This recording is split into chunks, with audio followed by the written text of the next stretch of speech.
గమనించాలి.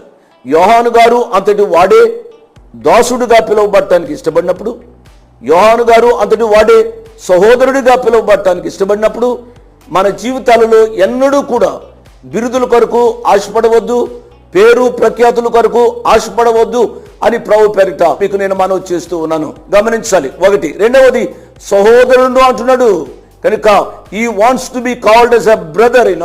కాబట్టి మనము సహోదరులుగా పిలువబడ్డాలి. ఒకవేళ లోకరీతిగా ఏదైనా వరుసలు మనకు ఉన్నప్పటికీ కూడా బేసికల్గా ప్రాథమికంగా మనము సహోదరులము అనే సత్యాన్ని గమనించాలి అని ప్రభు పేరిట నేను జ్ఞాపకం చేస్తున్నాను. ఇట్టి శ్రేష్టమైన యోహాను భక్తుడు పద్మసులంకలో ఉన్నారు, పరవాసిగా ఉన్నారు, శిక్షను అనుభవిస్తున్నారు. కారణం ఏమిటి అనగా ఆయన ఏమైనా తప్పు చేశాడా?